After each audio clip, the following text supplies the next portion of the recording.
Elle a fait des déclarations sensationnalistes et fausses sur la famille Yaakosamadik royale, jouant sur ses peurs et alimentant la paranoïa. Tout le Royaume-Uni est ébranlé par l'effondrement soudain du Festival de la salle de lecture, une icône culturelle que la reine Camilla avait autrefois bâtie sous la bannière de la quête intellectuelle, maintenant engloutie dans une enquête royale. Derrière ces pages apparemment innocentes se cache un labyrinthe de pouvoir où les mots sont transformés en armes et la compassion est supplantée par l'ambition d'être adulée. Lorsque le prince William et la princesse Anne découvrent une série d'indices obscurs allant des fonds secrets aux notes confessionnelles, ils réalisent qu'il s'agit d'une confrontation directe entre la vérité et l'ambition.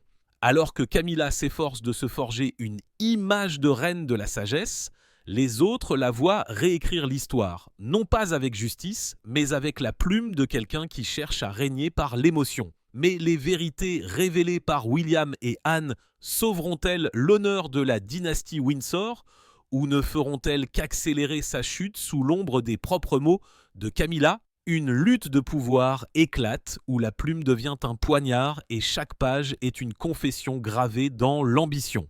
Regardez jusqu'à la fin de cette vidéo pour découvrir les secrets cachés derrière ces pages et décider si Camilla est la traîtresse ou la victime de sa propre création. Le 19 septembre 2025, le ciel de Darbyshire scintillait au crépuscule lorsque des lanternes de cristal ont commencé à briller le long de l'entrée de Chatsworth House, le lieu de l'ouverture du Reading Room Festival, un événement salué comme la plus grande source de fierté de la reine Camilla. Des centaines de journalistes, d'universitaires, d'écrivains et d'invités de marque se sont alignés, chaque caméra braquée sur une seule figure. La femme dans une robe vert émeraude tenant un discours soigneusement marqué de rubans violets. Lorsque Camilla s'est approchée du podium, l'auditorium s'est tu, sa voix a résonné dans les haut-parleurs, chaleureuse et mesurée comme si chaque mot avait été réfléchi pendant de nombreuses nuits auparavant. Les livres ne sont pas de simples dépôts de connaissances, dit-elle, mais des miroirs reflétant la compassion, celle qui peut racheter les âmes perdues. Le public a éclaté en applaudissements. Beaucoup ont été émus, certains versant même des larmes. Les journaux ont noté qu'elle était devenue la femme de l'humanisme, celle qui avait ramené l'esprit de la lecture au cœur de la société britannique contemporaine.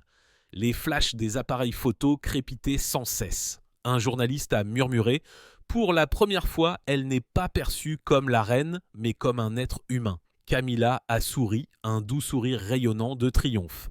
Dans ses yeux brillait la confiance de quelqu'un qui croyait que son passé avait été lavé par un discours impeccable. Après le discours, Camilla a conduit les invités à une visite de l'exposition du patrimoine royal. Des centaines de livres rares bordaient les étagères en chaîne, chacun étant une tranche de l'histoire de la monarchie. Des journaux de la reine Victoria aux rares notes manuscrites de Georges de Devant, l'atmosphère était solennelle, imprégnée de l'odeur du bois et des bougies.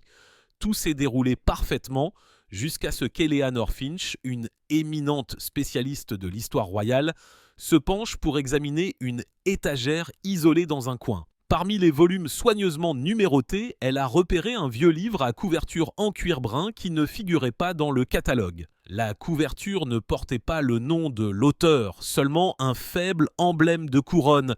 La curiosité professionnelle l'a poussée à l'ouvrir. Sur la première page, des mots inclinés apparaissaient comme une confession. J'ai vécu au milieu de mensonges et de faux semblants, témoin de la cupidité déguisée en devoir. Il s'agenouille devant le trône, mais personne ne s'agenouille devant la vérité. Eleanor frissonna. Elle feuilleta quelques pages de plus, le cœur battant. Chaque passage détaillait des événements uniquement connus de l'intérieur du palais. Disputes familiales, insultes anonymes, conflits cachés derrière des photographies parfaites. À la fin, une brève signature, une confession de reine. Elle recula, le visage pâle, puis cria presque dans l'espace silencieux. Ce livre, il ne figure pas dans le catalogue. Qui l'a placé ici ? Le cri résonna dans le hall faisant tourner les têtes. Les caméras s'arrêtèrent, des murmures s'élevèrent, des gardes de sécurité se précipitèrent et Camilla, qui se tenait à quelques mètres, se figea. Pendant un moment, elle garda son sourire, mais son visage se raidit progressivement. Ses lèvres tremblaient légèrement et sa main gantée se serra en un point. Eleanor se tenait là, le livre tremblant dans ses mains, sa voix étranglée. Il contient des confessions sur la cour intérieure, des choses que personne en dehors de la famille royale ne pourrait connaître. Le chaos éclata. Les journalistes se bousculaient pour filmer. Les invités murmuraient. Certains prenaient des photos de la couverture en douce. Un journaliste a saisi l'expression « une confession de reine » et s'est exclamé triomphalement « la confession d'une reine ». En quelques minutes, l'événement surnommé le Festival de la Lumière s'est transformé en un foyer de panique. Les projecteurs de scène clignotaient, les sifflets de sécurité retentissaient. Les organisateurs se sont précipités pour masquer l'étagère. Mais au milieu de la tourmente, les yeux de Camilla étaient inoubliables, un mélange d'horreur et de calme forcé. Elle s'approcha lentement d'Eleanor, sa voix étranglée mais autoritaire. « Montrez-moi ce livre !» Mais Eleanor l'avait remise au responsable de l'exposition, disant, en la fixant droit dans les yeux, « Votre Majesté, ce contenu, ce ne peut pas être une coïncidence !» L'air s'épaissit. Camilla se tut, son regard hébété avant de devenir glacial. Pendant quelques secondes, au milieu du bruit, elle sembla se voir dans le miroir au fond du hall, une ombre tremblante percée par la lumière. Le festival de la salle de lecture, sa fierté se brisa en murmures et en soupçons. Alors que la foule chaotique s'éparpillait, seule Camilla resta, la tête inclinée vers le plafond doré où des lumières scintillantes se reflétaient sur son visage pâle. C'est à ce moment du festival de la lumière que les ténèbres ont commencé à pleuvoir. Juste une nuit après le festival de la lumière, tout le Royaume-Uni s'est réveillé sous le choc. Tous les journaux ont publié le même titre. Des lettres rouges en gras à la une, un livre mystérieux au festival de la reine Camilla révèle des secrets royaux. De Londres à Édimbourg, des cafés matinaux aux salles de rédaction de la BBC, tout le monde posait la même question. Qui est l'auteur de Une confession de reine ? Les sections de commentaires, les émissions matinales et les chaînes politiques YouTube l'ont disséqué sans relâche. La voix était trop familière, le style trop unique, chaque mot portant la marque de quelqu'un qui avait vécu au milieu du pouvoir et de l'isolement. Et dans l'esprit du public, un seul nom a émergé. Camilla. À Clarence House, l'atmosphère était épaisse comme le brouillard d'automne. Charles était assis silencieusement dans son bureau, sa tasse de thé refroidie. Sur le bureau, des dizaines de copies agrandies d'une confession de reine étaient empilées, des pages marquées en rouge avec des passages suspects. Une équipe d'enquête spéciale a été immédiatement convoquée sous la supervision des conseillers royaux. Tous les premiers signes pointaient dans une direction terrifiante. L'écriture, les modifications, les annotations, tout correspondait au brouillon de discours que Camilla avait écrit. Un expert en linguistique, après comparaison, a conclu froidement « ce n'est pas seulement similaire, c'est la même personne ». L'utilisation des pronoms, le rythme, les longues phrases entrecoupées de points-virgules portent tous sa signature. La nouvelle a fuité avant que le rapport ne soit scellé. Le lendemain matin, des centaines de journalistes campèrent devant les portes, installant des tentes et des lumières toute la nuit. Une émission de radio a commencé. La reine Camilla, qui a autrefois défendu la compassion à travers la littérature, est maintenant soupçonnée d'être l'auteur du livre qui accuse sa propre famille. Les articles ont déferlé sans arrêt. Le Guardian a qualifié cela de confession politique la plus dangereuse depuis Edward VIII, tandis que le Times a décrit cela comme une fissure irréparable dans la dynastie Windsor. À l'intérieur du palais, la tension était aussi forte qu'une corde d'arc. Charles était assis en face de Camilla dans une grande pièce drapée de rideaux de velours rouge. Il ne dit rien, se contenta de poser le journal là où sa tête baissée du festival dominait la une. « Tu le crois aussi ?»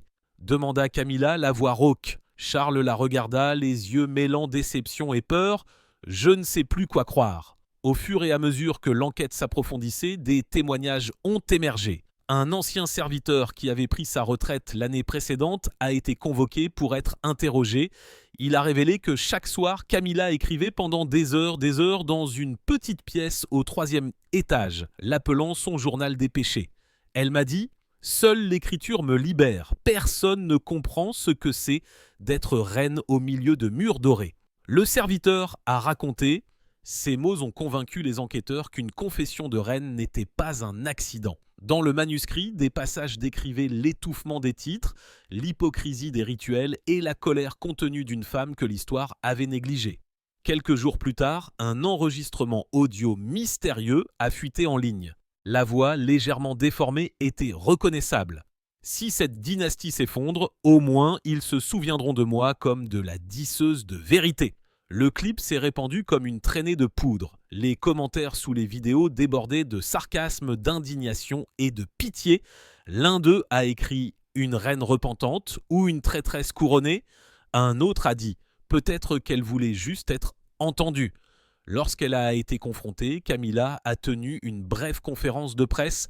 Elle portait un manteau noir devant des douzaines de lentilles. « Je nie toutes les accusations », a-t-elle dit calmement. Ce livre est une fabrication d'ennemis pour ternir l'image royale. Mais lorsqu'un journaliste a demandé directement « Pourquoi le style d'écriture correspond-il parfaitement à vos discours de 2023 ?» Elle a hésité, sa main a tremblé, puis elle a forcé un sourire. Une coïncidence ? Qu'y a-t-il de plus terrifiant que les gens qui croient aux fabrications plutôt qu'à la vérité ? Cependant, les preuves d'orthotextuel ne mentent pas. Le département royal de linguistique a soumis un rapport de 100 pages soulignant les points-virgules caractéristiques. Un style unique à Camilla. Charles l'a lu toute la nuit, silencieux. William, dans un mélange de colère et de pitié, est entré dans la chambre de son père. « Que vas-tu faire ?» Si Mersa aime vraiment l'auteur, ce n'est pas une erreur personnelle. C'est une blessure pour toute la famille royale. Charles répondit doucement. « Je ne veux pas y croire, mais peut-être vivons-nous dans ce livre. » Les rumeurs bourdonnaient, les soupçons se sont répandus comme une peste. Pendant ce temps, Camilla s'est enfermée dans sa chambre, interdisant l'accès. Elle n'a autorisé qu'une seule personne à apporter le thé, puis elle a écrit en silence. Gribouillis. Personne ne savait s'il s'agissait de récits ou de protestations. Sa lumière était restée allumée jusqu'à l'aube, projetant de l'or dans le jardin sombre. Finalement, la seule qui a osé entrer était la princesse Anne. Elle est arrivée discrètement à Clarence House dans la nuit pluvieuse, tenant une copie d'une confession de reine. Pas de salutation, pas d'accusation. Anne a juste ouvert le livre et a lu en silence. Sur la première page, la voix de la reine anonyme écrivait « Je ne voulais pas les détruire, je voulais juste qu'ils sachent que j'existais. » Anne leva les yeux teintés de tristesse. « Si tu as vraiment écrit ça, ce n'est pas juste un livre, c'est un manifeste. » Camilla ne répondit pas. Son regard se perdit par la fenêtre où la pluie tombait en longues gouttes, se fondant dans l'obscurité. Anne feuilleta les pages, frissonnant de plus en plus à chaque page. Les mots n'étaient pas de simples histoires, mais des philosophies du pouvoir. Quand une dynastie est construite sur l'adoration, une seule vérité peut faire tomber le trône. Quand Anne atteignit la fin, elle le ferma doucement, soupirant. Tu ne voulais pas juste qu'on se souvienne de toi, tu voulais redéfinir la loyauté elle-même. Camilla se tourna, fixant sa belle-sœur. Dans ce regard, il y avait un étrange mélange de douleur et de fierté. S'il ne me voit que comme un rôle de soutien dans l'histoire de Charles, alors j'en écrirai une différente où une femme n'est éclipsée par la couronne de personne. Anne resta silencieuse pendant un long moment. Finalement, elle dit lentement « Tu as transformé la plume en une arme, Camilla. » Et parfois, l'arme la plus dangereuse n'est pas le mensonge, mais la vérité dite par quelqu'un qui sait comment la tordre. Camilla ne discuta pas. Elle se contenta de sourire faiblement, comme une lumière sur le point de s'éteindre. Cette nuit-là, alors qu'Anne quittait Clarence House, la pluie continua sans relâche. Dans la seule pièce éclairée du bâtiment, Camilla était assise à son bureau face à des papiers vierges. Elle prit sa plume, écrivant la première ligne pour quelque chose de nouveau. Peut-être un autre livre ou une défense.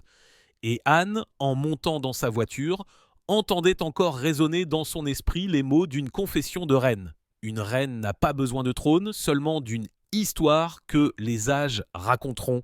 Et Anne comprit à partir de ce moment que la dynastie était menacée non seulement par les médias, mais par la propre plume de Camilla. Après que le scandale du livre ait ébranlé le palais, un chaos sans précédent s'est abattu.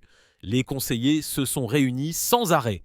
Les médias ont assiégé les portes et à l'intérieur de Clarence House, les murs de velours rouge résonnaient de soupçons, de rumeurs et de trahisons. Mais au milieu de la tempête, seuls deux sont restés calmes, William et Anne.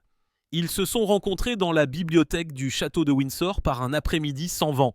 Anne a posé une copie d'une confession de reine sur la table, tandis que William tenait les dossiers d'enquête de la cour intérieure. Tous deux savaient que si la vérité n'était pas découverte, la dynastie Windsor ne regagnerait jamais la confiance du public. « Nous ne pouvons pas laisser mère détruire tout ce qu'elle a construit avec père », dit William doucement, les yeux froids. « Ce n'est pas qu'elles ne connaissent pas les conséquences, répondit Anne, la voix calme mais lourde, mais qu'elle veut qu'elles se produisent. Quelque chose a changé chez Camilla. Ils ont commencé à enquêter non pas par les protocoles royaux, mais à leur propre manière, tranquillement, sans en informer Charles. Chacun a pris un chemin. William a retracé les finances et a recherché les collaborateurs de Camilla au festival de la salle de lecture. 3 jours plus tard, Anne a rencontré Graham Wells, le conseiller en médias de la cour intérieure, qui avait fait partie de l'équipe éditoriale de Camilla. La réunion a eu lieu dans un petit salon de thé à Notting Hill, où Graham attendait, le visage marqué par l'inquiétude. Quand Anne a interrogé sur les liens de Camilla avec les universitaires du festival, il a longuement hésité, puis a soupiré. Elle a dit un jour quelque chose qui m'a empêché de dormir. « Quoi ?» demanda Anne. Elle a dit « La famille royale n'a besoin que d'une seule personne pour être vénérée et ce n'est pas forcément Charles. » Anne était stupéfaite. Ces mots venant de quelqu'un proche de Camilla portaient le poids d'une déclaration de guerre. Pendant ce temps, William a découvert quelque chose de suspect. Dans les registres des fonds de la salle de lecture, une dépense importante était cachée sous la rubrique « Collaboration culturelle ». En remontant la piste, il a découvert qu'elle était allée à un groupe éditorial et à 2 pigistes à Oxford, spécialistes des essais politiques et des critiques sociales. Un nom s'est détaché. Richard Cole, qui avait loué Camilla comme la femme qui avait apporté la civilisation au trône. William fixa le grand livre, serrant le poing. Le montant était énorme, suffisant pour une campagne médiatique complète. Ce soir-là, lors d'une réunion privée avec Anne, il dit « Mère a transformé la salle de lecture d'un festival du livre en un outil politique. Elle l'a utilisé pour se forger une image de reine de l'intellect, un symbole distinct de Charles. » Anne acquiesça, les yeux tristes. Elle réécrit l'histoire pour se mettre au centre. Ils ont décidé de creuser plus profondément. Un ancien serviteur qui travaillait près du bureau de Camilla a été convoqué. Sous la pression de William, il a admis l'avoir vu signer les contrats de promotion des livres à l'insu du personnel de Charles. Chaque fois que des journalistes interviewaient, raconta-t-il, elle les choisissait à la main, modifiait les questions et exigeait toujours qu'on l'appelle Sa Majesté des Arts, la Reine des Arts.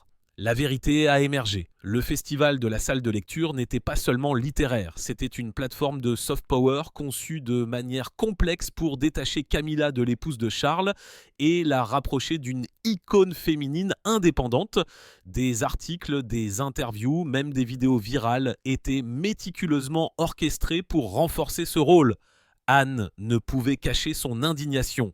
Elle a transformé les mots en armes. Quand la plume sert l'ambition, c'est plus dangereux que la politique. William était silencieux. Un sentiment contradictoire s'éleva. La colère en tant que fils, la tristesse de voir sa mère aller trop loin. Il se souvint des soirées d'enfance où Camilla lui lisait des histoires en disant « Ceux qui lisent savent écouter le monde ». Maintenant, les mots faisaient se retourner le monde contre elle. Une semaine plus tard, William avait le dossier financier complet. Factures, promotions, contrats, coûts d'édition, tout provenant du fonds de la salle de lecture destinée aux services communautaires. Il a confronté son père dans le bureau, posant le dossier, la voix étranglée. « Père, c'est la preuve, elle a utilisé des fonds royaux à des fins personnelles. » Charles regarda les papiers, les yeux enfoncés. Il ne dit rien, se contenta de fermer les yeux et de soupirer. « J'ai pensé une fois qu'elle avait juste besoin d'une chance d'être vue. Mais peut-être qu'elle en voulait plus. » Au même moment, les médias ont exposé les liens de Camilla avec les universitaires. Des journaux qui la louaient ont maintenant remis en question « La reine utilise-t-elle la culture pour manipuler l'opinion publique ?» Les médias sociaux débordaient de sarcasme. De jeunes écrivains l'ont accusée d'intellect hypocrite. Au palais, Camilla est restée silencieuse. Elle n'a pas émergé, n'a pas parlé, envoyant un seul message par l'intermédiaire de son porte-parole. Personne ne peut m'enlever mon droit d'écrire et d'être comprise. Ce soir-là, William l'a confronté. Il est entré dans sa chambre, éclairé toute la nuit. Le bureau était jonché de papier, des suppressions gribouillées partout. En le voyant, Camilla leva les yeux fatigués mais fiers. « Es-tu venu pour me condamner ?»« Non, dit William lentement. Je suis venu poser une question. »« Laquelle ?» Il s'approcha, posant le dossier, la voix ferme. « Veux-tu vraiment que cette dynastie s'effondre pour que tu puisses bien t'élever à sa place ?» La pièce se tut. Seule la pluie tambourinait aux fenêtres. Camilla ne répondit pas immédiatement. Elle regarda par la fenêtre où les lumières de la ville se brouillaient sous la pluie. Puis, après une pause à couper le souffle, elle dit doucement, mais clairement, « Si la vérité peut détruire une dynastie, peut-être qu'elle ne mérite pas d'exister. » William était stupéfait. Il la fixa longuement, la mère qui lui avait enseigné la gentillesse, maintenant au bord de la trahison et de l'idéalisme. N'ayant plus rien à dire, il se retourna et partit. La porte se referma doucement, laissant Camilla seule au milieu de papier peinture blanc. Elle s'assit, les mains tremblantes tenant son stylo. Une goutte du plafond tomba sur le papier, s'étalant comme de l'encre. Dehors, le tonnerre craqua le ciel. La chasse royale avait commencé non pas avec des épées, mais avec des mots. La réunion de la cour intérieure s'est tenue au matin gris et lourd de nuages du 2 octobre 2025, un jour dont l'histoire royale se souviendrait comme la fin de l'empire culturel que Camilla avait construit. La grande salle de Buckingham Palace était lourde d'une tension suffocante. Charles était assis au centre, le visage émacié, le regard glacial. William se tenait à sa droite. Anne était assise tranquillement en face, sur la table. Les conclusions épaisses de l'enquête reposaient devant le roi. Camilla entra, la tête haute, son manteau gris cendré rendant son visage encore plus pâle. Personne ne parla. L'horloge ancienne tic-taquait clairement dans le silence. Charles la regarda droit dans les yeux, la voix rauque. « J'ai tout lu.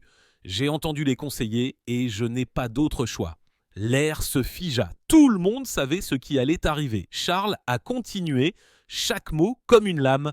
À partir d'aujourd'hui, le festival de la salle de lecture est fermé définitivement. Tous les matériaux, les livres exposés et les copies d'une confession de reine doivent être saisis. Pas une seule ligne, pas une seule copie ne peut rester. Camilla ferma brièvement les yeux, inspirant profondément. Elle garda une voix ferme. « Vous tuez un héritage, pas le mien, mais celui de la culture britannique. » Charles répondit sans hésitation « Non, je sauve la confiance d'une dynastie. » Anne baissa la tête, William silencieux. Plus de mots. L'ordre a été enregistré, estampillé du sceau royal sur place. Lorsque la plume a touché la table, Camilla a su que tout ce qu'elle avait construit, chaque page, chaque conférence, chaque faux éloge, s'effondrait en une seule signature. La nouvelle s'est répandue plus vite que le vent. Cet après-midi-là, les médias ont rapporté que le roi Charles ordonne la fermeture du festival de la salle de lecture, mettant fin à l'ère de la reine Camilla. Les chaînes de télévision ont diffusé des images de travailleurs en équipement de protection, démontant les étagères, scellant les manuscrits. Les journalistes ont envahi les portes de Chatsworth House, autrefois vivante de lumière, maintenant poussière et odeur de vieux papier. Le Times a décrit des étagères s'effondrant dans la poussière comme un symbole de la chute d'un soft power autrefois adoré. Sur les médias sociaux, des vidéos de la scène sont devenues virales. Des images de travailleurs retirant la salle de lecture pour le panneau du pouvoir des mots partagés des millions de fois. D'anciens admirateurs critiquent maintenant, l'appelant la faussaire du savoir, la reine de la tromperie littéraire. À Windsor, Charles a signé un autre décret. Camilla est dépouillée de tous ses titres de mécénat culturel et interdite de représentation royale. L'annonce était brève, froide, sans remerciements ni regrets. William l'a lu à la presse, le visage d'acier. La famille royale britannique valorise les contributions individuelles, mais personne ne peut exploiter le nom de la monarchie pour nuire à ses valeurs protégées. Ces mots ont sonné comme un verdict. Dans un coin de l'écran, Camilla a été capturée à la fenêtre de Clarence House, rideau se balançant, les yeux lointains au-dessus de la foule. Ce soir-là, on lui a demandé de quitter le palais. Pas de cérémonie, pas de serviteurs, pas de convoi. Une voiture noire attendait tranquillement à la porte de derrière. Camilla portait un long manteau et une petite valise. En passant devant le hall, elle s'arrêta devant le portrait de Charles au mur. La lumière dorée des lampes illuminait son visage peint, étrangement doux. Elle le fixa longuement, murmurant « Tu as gagné, mais comprends-tu vraiment ce que tu as perdu ?» Pas de réponse. Elle se détourna. Des pas résonnèrent sur le marbre, s'estompant. Pendant ce temps, à Chatsworth House, la sécurité royale saisit tous les exemplaires d'une confession de reine, des boîtes d'eau scellées envoyées dans des chambres fortes de vérification, certaines brûlées sur place pour éviter les fuites. Un reporter de la BBC a diffusé en direct la voix étranglée. Ce feu ne brûle pas seulement du papier et de l'encre, mais le rêve d'une femme qui croit pouvoir changer le trône avec des mots. Le lendemain matin, les journaux du monde entier ont montré le château de Windsor sous la pluie. Une photo lointaine de Camilla seule devant les portes de fer. Elle ne portait qu'un petit sac et un manuscrit roussi. L'image est devenue un symbole d'effondrement. Le Guardian a écrit « Elle a dit un jour que l'écriture c'est la liberté.